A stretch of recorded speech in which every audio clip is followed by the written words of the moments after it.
Hello and welcome to the Beat Cancer Answer, brought to you by BeatCancer.Org, the Center for Advancement in Cancer Education. We believe that 90% of all cancers could be eliminated through environmental and lifestyle choices alone, and science agrees. Unfortunately, most people don't know it, so we provide the education that can help you prevent, cope with, and beat cancer through diet, lifestyle, and other immune-boosting approaches. On every podcast, we will feature an expert who can teach us how to become part of that 90% who could prevent getting diagnosed with cancer. If you already have cancer, we have empowering information for you too. Over the past 35 years, we have helped thousands of cancer patients get back into the driver's seat when it comes to their personal journey of healing cancer and preventing future reoccurrence. Your host for this program is the new CEO of BeatCancer.Org, Carl Wagner. Welcome to our debut show, episode number 001. Hello and welcome to the Beat Cancer Answer, brought to you by BeatCancer.Org, the Center for Advancement in Cancer Education. I am so excited to bring you today's special guest. She is a New York Times bestseller author of Radical Remission, as well as a researcher and a speaker in the field of oncology and integrative oncology, Dr. Kelly Turner. Welcome, Dr. Turner. Thanks, Carl. I'm so happy to be here on your very first episode. It's great. I'm so excited about this. We're going to start this episode off with a bang. Dr. Turner, your work is so impressive and your book is so inspiring. I have to tell you, I look forward to my reading your book every morning with a cup of tea. I was just drawn into the stories of these radical remission cancer survivors. What a great way to start the day. Oh, I'm so glad. I'm so glad to hear it because I learned best by true stories, and meeting these radical remission survivors over the past 10 years has just been so inspiring for me. So I really wanted to keep, their true stories and their full stories in the book, in addition to, of course, my analysis and my research. But I like curling up and reading their stories too. It's always a good reminder of what's possible. It really is. And we're no stranger to spontaneous remission here at the center. But just thank you so much for making this a mission of yours, and thank you for writing the book. Well, you're welcome. I'm glad to know that we have similar passions. So I'm going to let you tell us more about yourself and your book, Radical Remission, Surviving Against All Odds. Perhaps a good place to start is, what is radical remission? That's a great place to start. Radical remission, which people might know as spontaneous remission, that's what it's referred to in the medical journals. And I'll talk a bit later about why I don't use the word spontaneous.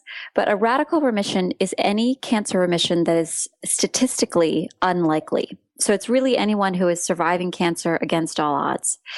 I break that down into three different categories. The first category of radical remission are people who are diagnosed with cancer and choose from the get-go not to use conventional medicine. And that's usually personal preference. Now, statistics would say that they wouldn't be able to survive not using conventional medicine. But for the people who do, they're beating the odds. And so I study them. Category 2 are people who use conventional medicine to its fullest, chemotherapy, surgery, radiation, but unfortunately it doesn't work. And at some point their doctors tell them, there's nothing more we can do for you. And at that point, they are forced to go outside of conventional medicine because conventional medicine has done all that it can. And at that point, they turn their cancer around. So that's the second group of people that I study.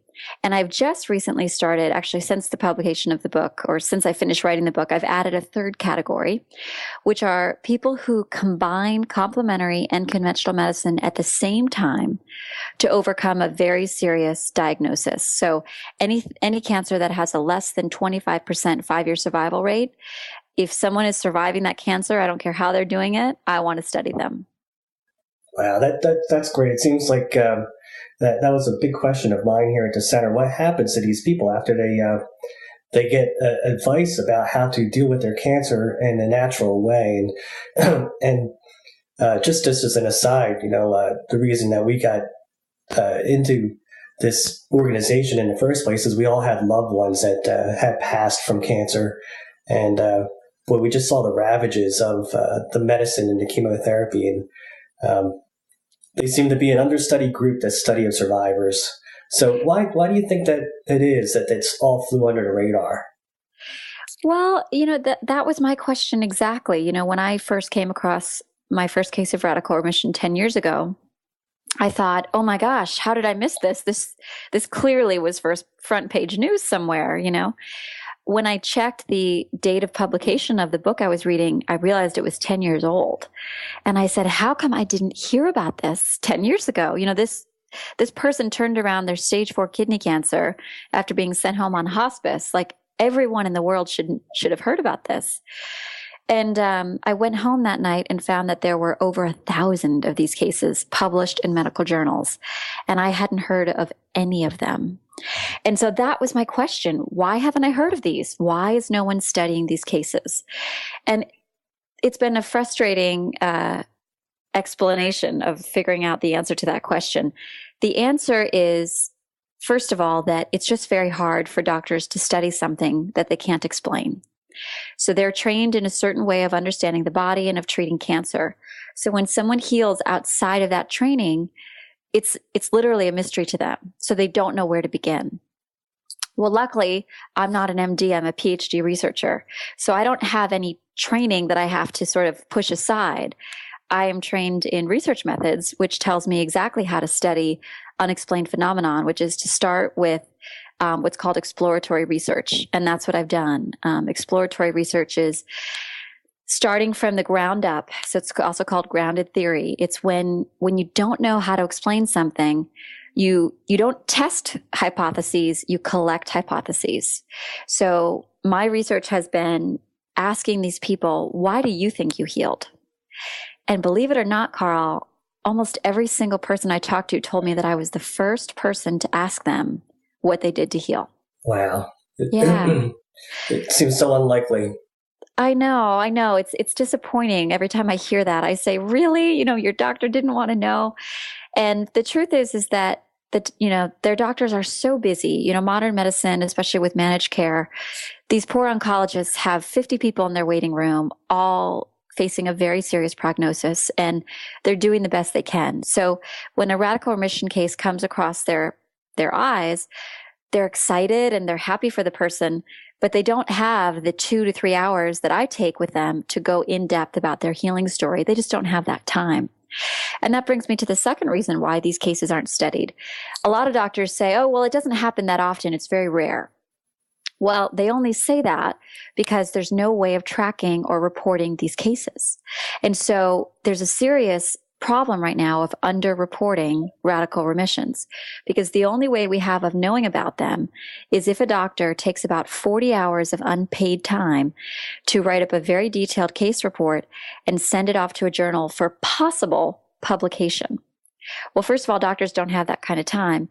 And second of all, a lot of them aren't willing to take that time to write up a case report when they don't have a hypothesis as to why this person healed. It's kind of embarrassing for a doctor to send in a case report and say, this is one of my patients, they healed, and I have no idea why. So it actually takes a really brave oncologist to send in those reports, which is why there's only 1,000 of them in the past 100 years. In my estimation, for every case that's published, there are at least 100 more that go unpublished.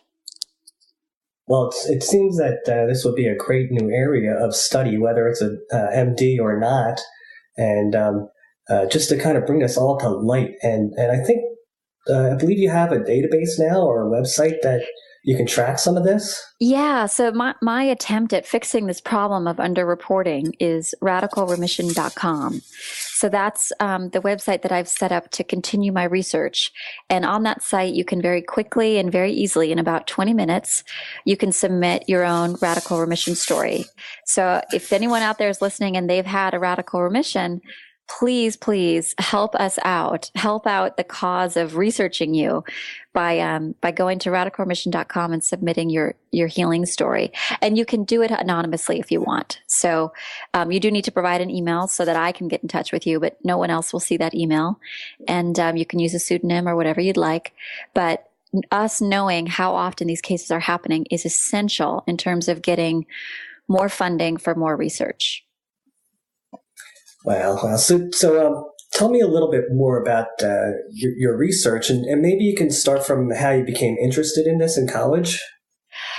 Definitely. Well, like you, Carl, I've lost loved ones to cancer. So that's why I was drawn to working with cancer patients in the first place. A good friend of mine was diagnosed when we were 14, and he was diagnosed with a rare stomach cancer that had no symptoms until it was pretty far advanced. So unfortunately, he passed away 2 years later when we were both 16. And that was just a really formative event for me growing up. And certainly after my years at Harvard, when I was really trying to find a career that would be fulfilling, I was drawn towards helping cancer patients. So that's what I did. I went back to grad school for counseling cancer patients, and I was very happy to be doing that, and really wasn't planning on doing anything besides that, to be honest. But while I was counseling cancer patients one day about 10 years ago, like I said, I came across my first case of radical remission, and I was just fascinated and frustrated at the same time. Fascinated that the body could turn something like that around, right? I mean, I, of course, wish my friend had been able to do that. So to know that somebody out there had done that was just fascinating to me. And at the same time, I was frustrated that no one had really asked this person how they did it. So I decided to kind of make this my life's mission, and went back for my PhD specifically to study this topic in depth. And so I got my PhD at UC Berkeley, and 10 years later, here we are, finally have all the research ready in a book that cancer patients can actually read. So that's incredible. A 10-year journey. Yeah, well, it takes a long time to get a PhD and to do it properly. And then, after writing the dissertation, I sent it to some cancer patients that I knew and was working with and was counseling. And, the problem with cancer patients is many of them are on chemotherapy, which leads to, as you know, chemo brain. And so I quickly realized that all of my hard work and my dissertation, which I had to write in a very scientific tone for my professors, was actually not communicating these ideas well to cancer patients. And so I was approached by some people in the publishing world to turn it into a book for cancer patients, in a way that they could really access it and read it. And I said, that would actually be exactly what I want to do now. I want to put this together in a way that is inspiring and readable, even by someone who's got chemo brain.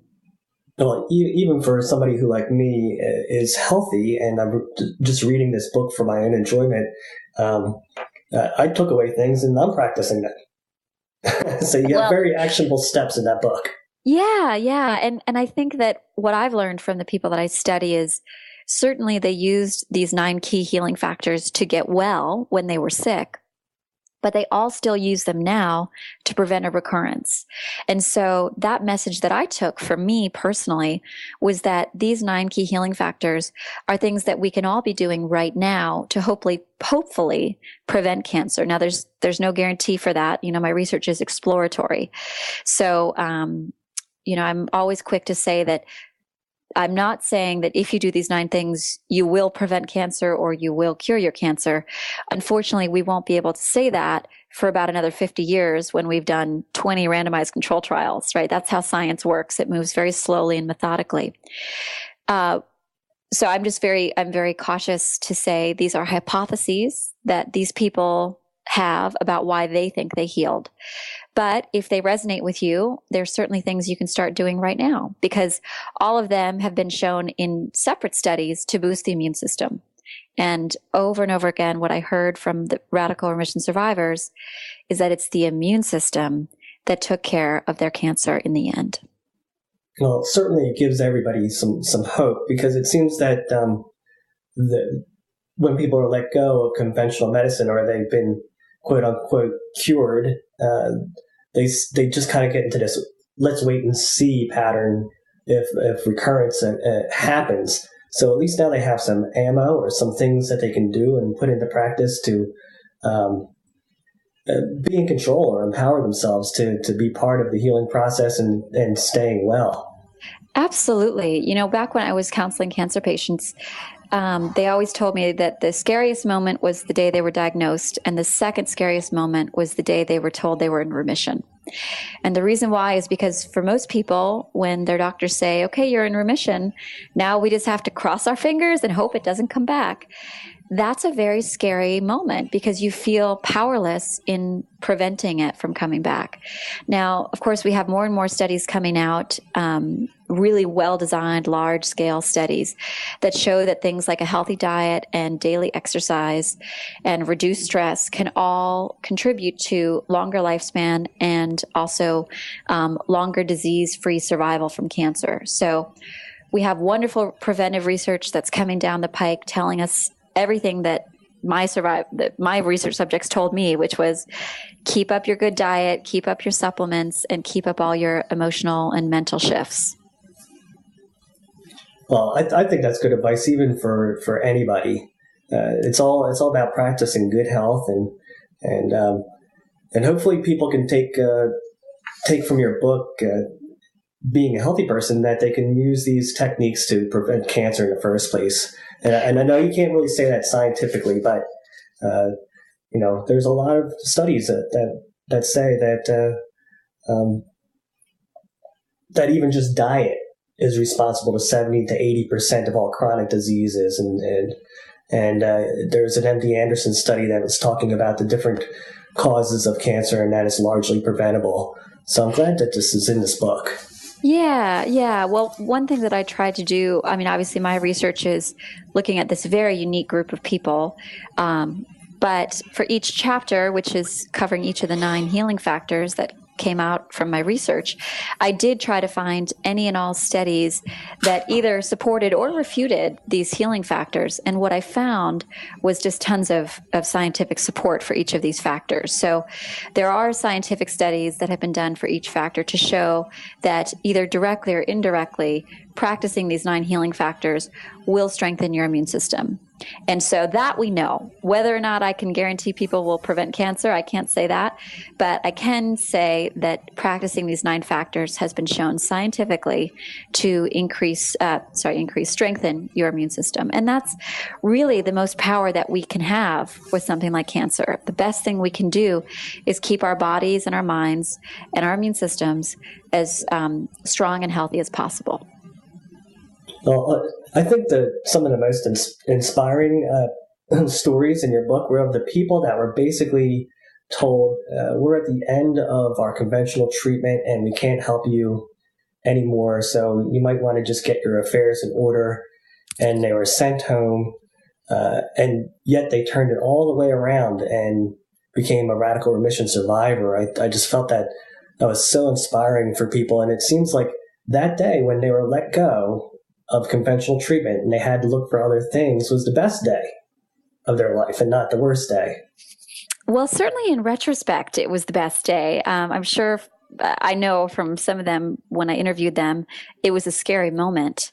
But when you're left without that crutch of support from your doctor, we're so taught and ingrained in us that we're supposed to be passive, patients, right? We're supposed to just sit quietly and listen to what the expert doctor says.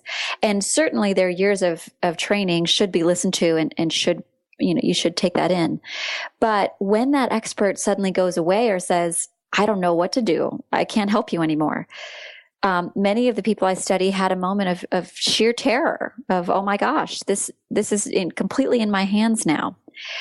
But you can't just stay in terror. There has to be some movement. And so what many of them started doing was say, okay, well, I guess I'll start with this. And now I'll try this. And next I'll try this. And they slowly, step by step, started taking control of their health. If we have time for a little story here, I'll share the story of Shin, who's a great example of that. Do we have time for that, you think? Absolutely do. And I just love that part of your book. I wrote that to you. Oh, yeah. I know. I'm glad you resonated with Shin's story. So Shin Terayama, that's his real name, is a wonderful, wonderful man from Japan who is now 25 plus years out from being told that he had 3 months to live and it was time for hospice and to put his affairs in order. So he was sent home by his Japanese doctors for kidney cancer. After trying surgery where one of his kidneys was completely removed, after trying many, many rounds of chemotherapy and many, many rounds of radiation. And his body, his cancer was not responding, and he was getting sicker and sicker, and his organs were failing. So when he got home, he couldn't even walk. He was in a wheelchair, and he couldn't even eat. He was on liquid nutrition. So he was really, on hospice, and the end was near. And what he started doing after they sent him home is he said, well, okay, my days are numbered, so let me just sort of go with what feels good. So first of all, the water tastes terrible. Through all the radiation and chemotherapy, he had developed a very strong sense of taste and smell. And so the tap water to him tasted like chemicals. And so the first thing he did was he asked his wife to filter the water for him using charcoal. And he noticed that it tasted much better and that his body felt better when he drank it. So that was just his first step, sort of, searching in the dark. His bodily instincts and intuition kicked in and said, this water tastes terrible. How can I make this water taste better?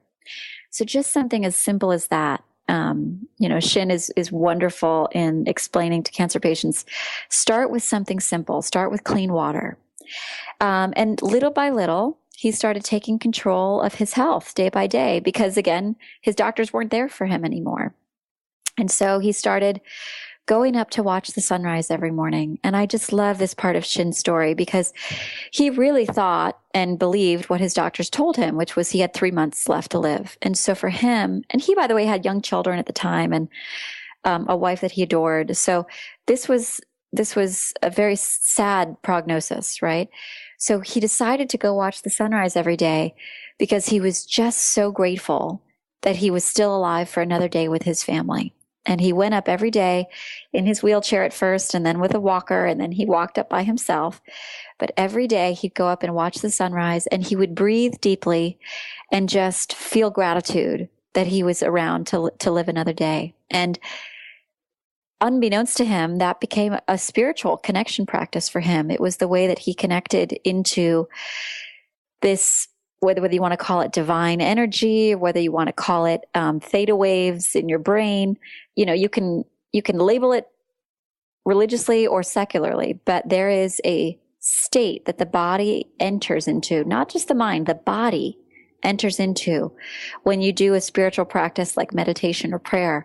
And it really just amps up the immune system. And we know this scientifically. So when we hook meditators up to fMRI machines, we see that their brains start going into theta waves, which is the brainwave activity that's very relaxing and calming, and it turns on the immune system. So when someone is in that state of deep meditation, their immune system is working and growing. So your white blood cells are increasing and your natural killer cells are increasing.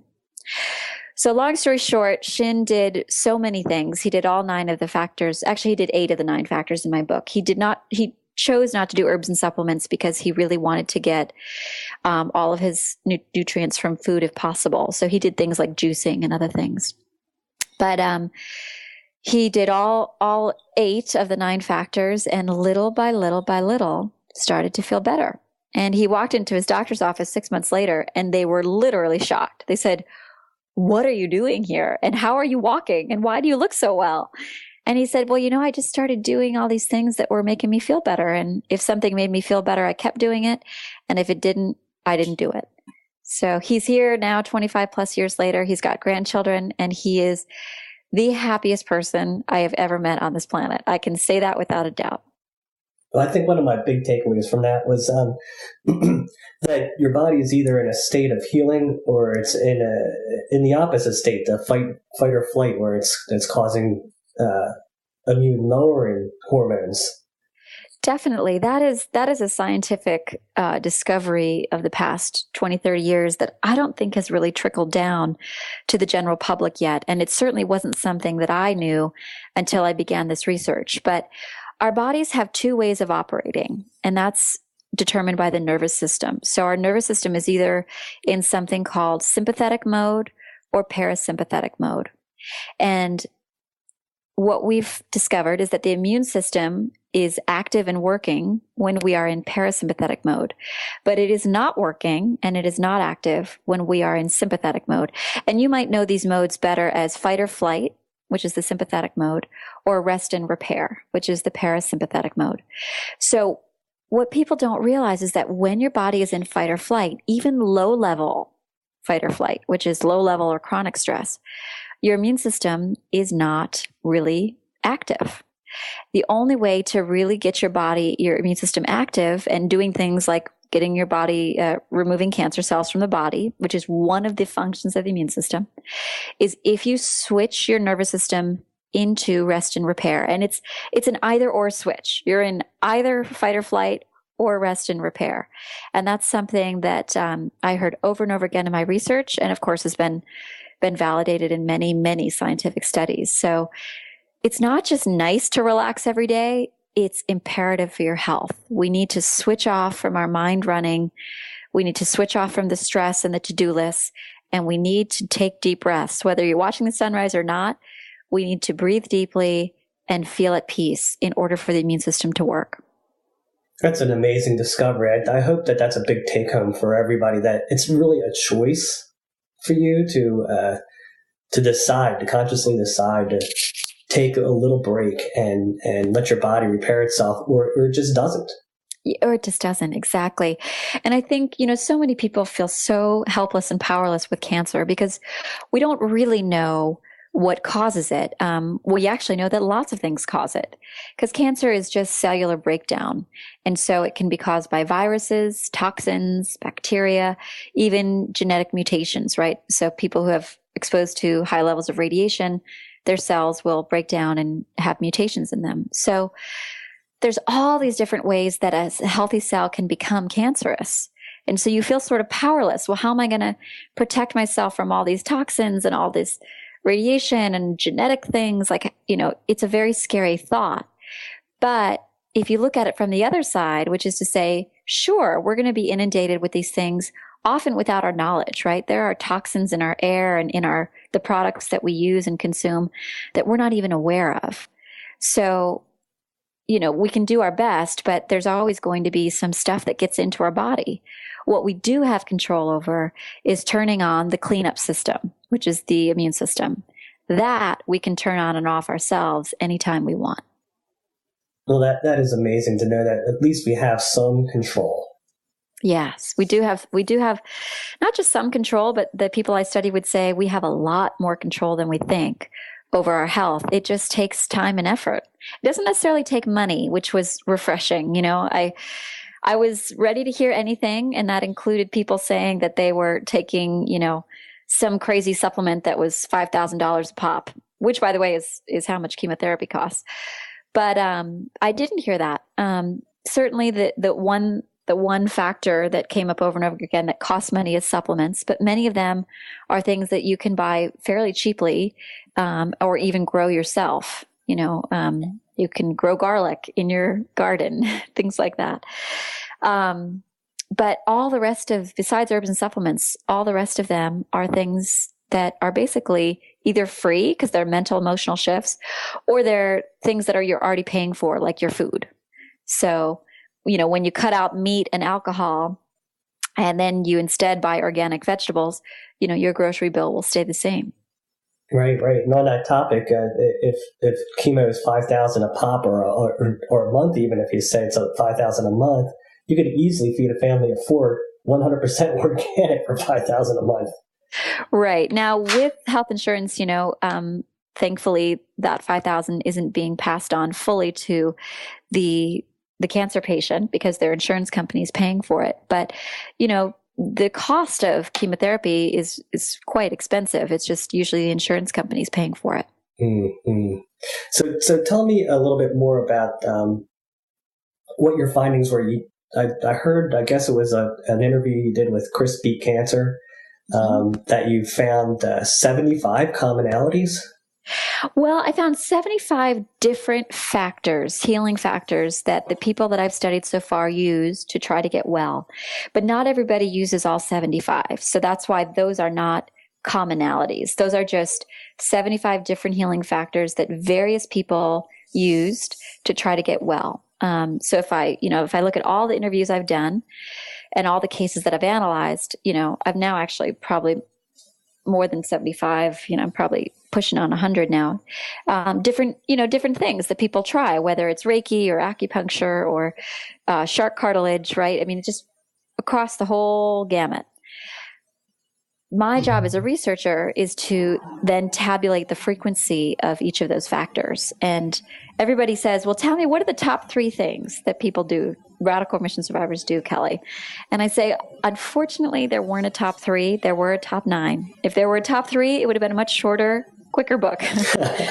But when I looked at the frequency of these factors, I found that almost every person I interviewed was doing all 9 of these. They typically do 8 or 9 of these. And then after that, the frequency drops off for like the 10th and 11th factor. They weren't quite as common. So if that makes sense, almost everyone I studied did all 9 or 8 of the 9 of these most common factors. The other 65, some people did, some people didn't.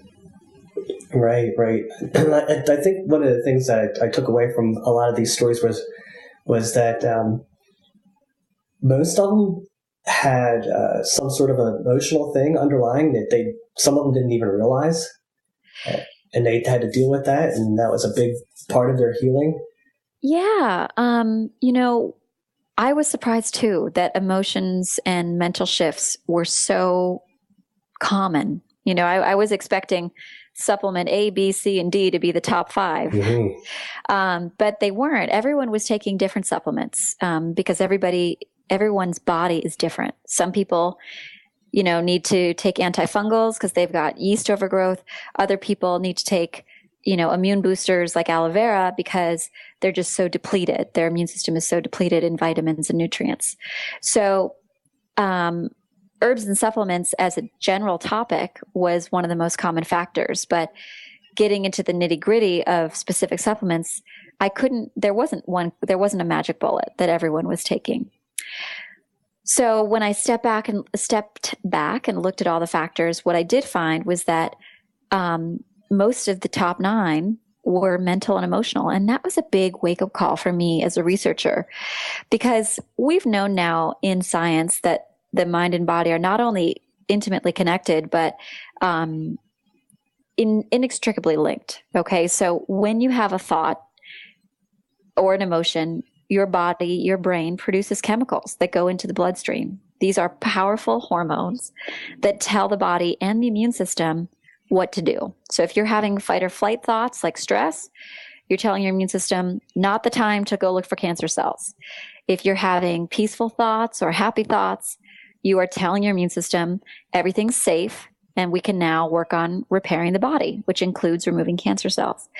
So the mind and body are linked. Science knows that. We've known that for the past 50, 60 years. But what my research showed me is, wow, the mind is really powerful when it comes to health. And that was just an interesting observation for me. So the other 7 factors besides, so the 2 that are physical are changing your diet and taking herbs and supplements. The other 7 are mental and emotional. And just listing a few, that would include things like releasing suppressed emotions, embracing social support, like receiving love that comes in. What you were talking about, Carl, is the idea of letting go of some emotional issue that you were holding on to. And that really falls into the releasing suppressed emotions chapter. And everyone I studied did this, whether they were letting go of stress or fear or even regret or sorrow or grief from the past. They tapped into, they got to a place where they felt in their body, I'm holding on to something that I didn't even realize I was holding on to. And then they worked in various ways to release it. So to figure out what you're holding on to, some people stumbled upon it accidentally, right? So they'd be in an acupuncture appointment and they would just burst into tears. And they would say to the acupuncturist, why am I crying? Like, I don't understand. And, the acupuncturist would say, you don't realize this, but you've been holding that emotion in your body for a long time. And through work, either with the acupuncturist or with a therapist or even a friend, they would have to do some digging to figure out where those tears were coming from. But usually it was from, some event that they hadn't gotten over fully from their past. Another story, it's just going on to an aside, but the story of John of God, that was an amazing story. That is an amazing story. That is the story of Matthew, and that's his real name. Matthew is featured in my book in the Increasing Your Spiritual Connection chapter. And notice that I don't say increasing your spiritual beliefs, because that was made very clear to me by the people I studied. It's not about what you believe or how much you believe. It's, are you doing a spiritual practice that changes your internal chemistry? So like I said earlier, things like daily meditation, daily prayer, or even daily walking in nature without listening to your iPod, something that will get your body into that theta wave state, into that parasympathetic rest and repair mode, whatever it is. It doesn't have to be religious for you. It needs to be something that gets you into that deep breathing repair mode. So for Matthew, getting back to Matthew is a wonderful, wonderful person who was diagnosed, unfortunately, with a stage 4 inoperable glioblastoma brain tumor when he was in his 20s. I believe he was 25.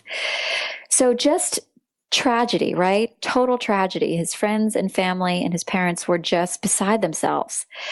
And the doctor said, it's in the center of your brain. We can't operate on it because we would kill you. We can't go that far into the brain without killing you. So our only choices are radiation and chemotherapy. And Matthew was a strong believer in Western medicine, as I am. I'm a big proponent of Western medicine. But he did everything he could, and it still didn't help. So he got the maximum amount of radiation that's allowable for a human being in a lifetime. And the tumor was still growing. And so his doctor said, there's nothing more we can do. And Matthew was actually unable to tolerate chemotherapy because it made him so violently ill. There also isn't a lot of evidence to show that chemotherapy is helpful for brain tumors, but that's a different story. So he was sent home basically on hospice, and the doctor said it's time to prepare yourself for 3 months or less because there's nothing more we can do here. And Matthew, who was not a spiritual person, was not raised with any strong religion, didn't go to church, didn't have any strong belief system about God or no God. He started just doing everything people suggested to him. So he tried herbs, he tried acupuncture, he tried Reiki, and he was very open-minded because he didn't want to die. He had lots of things that he wanted to still do. So he did take these things on with an open mind and with the hope that something would eventually work. And through a whole set of wonderful synchronicities and coincidences that are detailed in my book, he was sort of led to this healer in Brazil named John of God, who has been featured on the Oprah show and is getting some more recognition as a phenomenon that's worth studying because he has sort of inexplicably healed many, many people. I mean, he sees 500 people a day, 3 days a week, free of charge. And what he's basically doing, John of God, and that's, by the way, a nickname. That's not, he doesn't call himself that. He was given that name by the people that he's healed. His name is João. That's a Brazilian name, very common Brazilian name, just like John. And so he's basically an energy healer. The specifics of how he channels that energy and from whom he's getting that energy from are up for speculation. But in its purest sense, he is a spiritual energy healer. And Matthew went down there with, nothing else to try. He had tried everything else. And John of God said to him, the first day that he saw him, he said, Matthew, I can help you, but you have something very serious in your head. He never called it cancer, by the way. He just said, you have something very serious in your head, and I can help you, but you need to stay here and you need to work at it. And so what Matthew did is he stayed there in Brazil, living at a local hotel down the street and going to this healing center every day for 2 years, meditating. And he had never meditated before, but John of God said, sit down in this room and just close your eyes and breathe and let the energy heal you. And, he he did it. He did it with an open mind, and he had some experiences where he felt this energy flowing through his body, and he thought something is happening here, and I hope it's good. But all I know is that I felt that, and so something's happening. And he just stayed there, and his 3-month time period, expiration date from his doctors came and went, and he was feeling fine. And so he stayed there, and he stayed there, and he came back occasionally to visit family.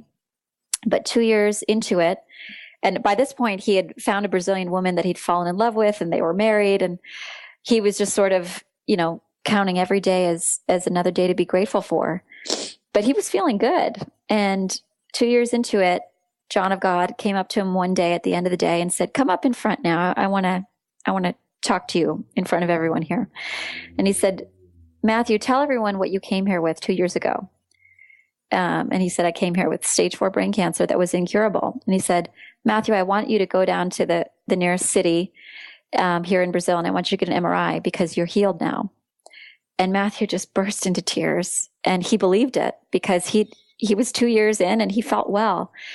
But the proof was when he got that MRI, and it was completely clear. And he's alive and well and has 2 beautiful children with his Brazilian wife, and he splits his time between the U.S. and Brazil. And just an amazing example of the body's ability to heal itself when given the right factors or the right things that he needed, right? So for some people I study, they really needed that juiced cabbage.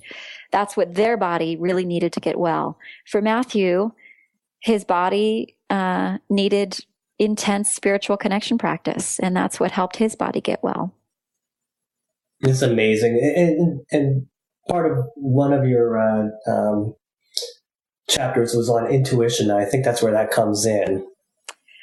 Yeah, that was following your intuition is one of the 9 most common healing factors that I found in my research. And that one was, everyone says, "Well, were there any surprising findings?" And I said, well, almost all of it's surprising and fascinating. But the most surprising for me was that intuition was one of the most common factors. I certainly expected a few people to say, "Oh, I heard a voice that told me to do this," or "My gut just told me I had to change my diet." But I wasn't expecting everyone to say that. And every person that I have studied said to me during their interview, "I just had a gut feeling," or, "I just heard this inner voice that said, do this first," or "try this first," or "go here next."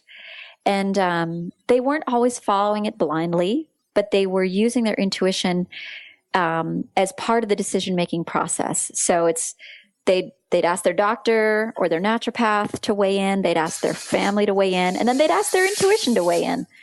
And scientifically, what we know about intuition is that instincts and intuition come from the back part of the brain, which is the oldest part of the brain. It is our prehistoric brain. They actually call it the reptilian brain in the science world.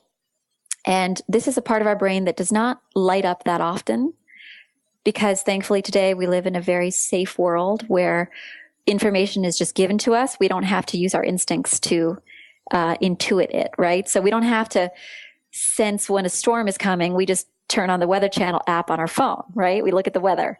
We don't have to know if there's a bear behind the bushes because we don't live with bears anymore, unless you're camping in Yellowstone. So this part of our brain is there, but it's just something that we don't have to activate in our modern world. But I tell you, when someone gets the diagnosis of cancer, they feel in danger. And it's when we're in danger that part of the brain lights up and starts activating. And the woman that I feature in the chapter on intuition is a woman named Susan, and that's her real name. She was diagnosed with stage 4 pancreatic cancer that had already spread to her lungs. And that's when she caught it. That was her first diagnosis. You have stage 4 pancreatic cancer. And the danger of those words was so intense that her intuition came just rising up inside of her brain and her body. That part of her brain just started pulsing, right? And she told me, "Dr. Turner, you're going to think I'm crazy, but I heard a voice in my head." And she goes, "Please believe me, I don't hear voices regularly." She goes, I'm not walking around talking to myself, but I heard a voice that came from deep within, and it said, not this way, not this time.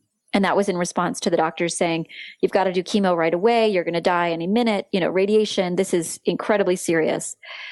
And she just heard this voice that said, not this way, not this time.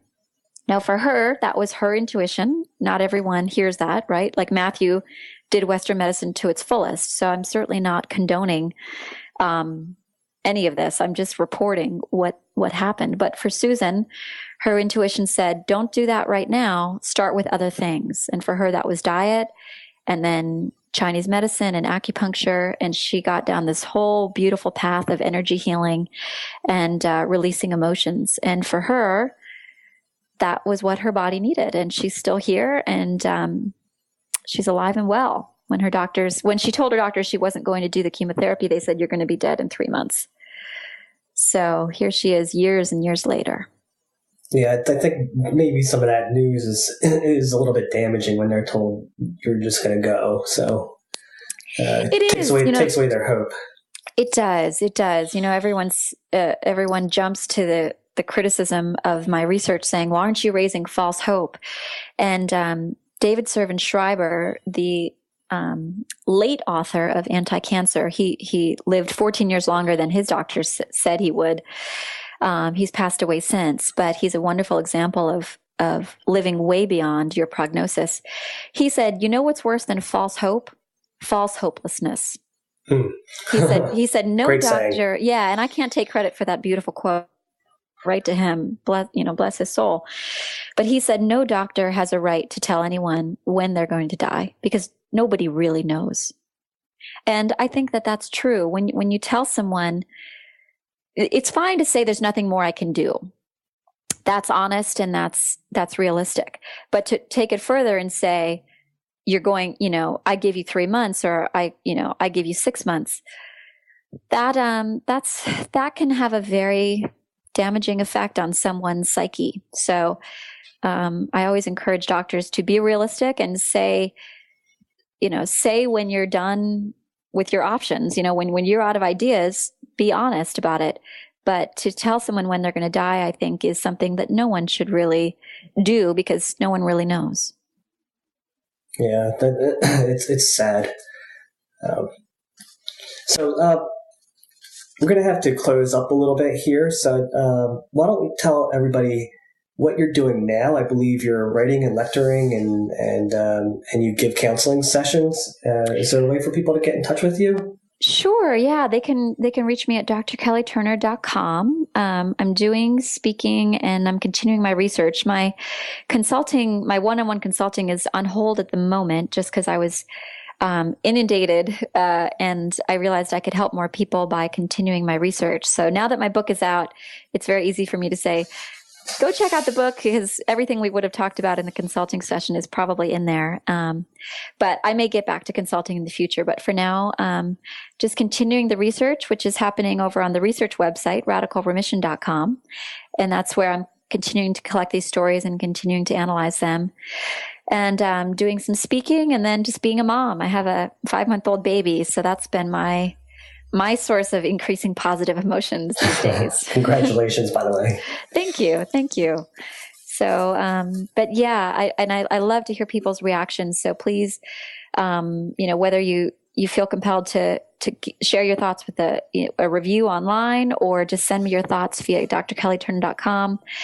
Or share your own story of radical remission, please be in touch because, this is the reason I continue with this research is hearing that it's making a difference for people.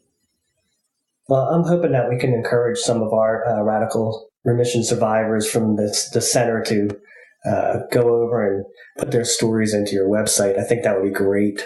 Oh, that would be great. And, I'm very aware that some people like to keep, their full story to themselves. If they're going to write their own book one day, that's fine. I'm certainly not trying to hoard everyone's stories, but I am trying to get a head count of how many times these remissions are happening. So I always welcome people to just give me the basics. What was your cancer? What were the basic things you did to make it go away. And then they can always direct people back to their blog or their book or to your organization if the full story is over there. But just getting a head count is really what I'm after. Well, I think that would be very interesting to see this come to fruition. I'm sure that being on Dr. Oz helped a little bit with pushing people towards the website. Yeah, definitely. Dr. Oz was a wonderful, I'm so grateful that he was open to this research and open to highlighting it on his show. So the clip of that is now on his website. So you can go to droz.com and Google Radical Remission or search for Radical Remission, and that segment will come up. But yeah, that helped a lot. And then, of course, there's just been such a great response hitting the New York Times bestseller list. Clearly, people are looking for reasons to hope and looking for ideas about healing. So I'm just thrilled that the response has been so positive. Well, there's so much in the book that we just couldn't go over today in the short time that we had. But I just love talking about it. Yes. Well, anytime. I'm happy to come back anytime, Carl. Yeah, we'll definitely have you back for sure. So thank you so much, Dr. Turner, for your valuable information. And thank you also to the listeners for joining us today on the Beat Cancer Answer. If you learned just one thing today about how to prevent, cope with, or beat cancer, then we've succeeded in our mission. For more information or assistance, visit our website at BeatCancer.Org.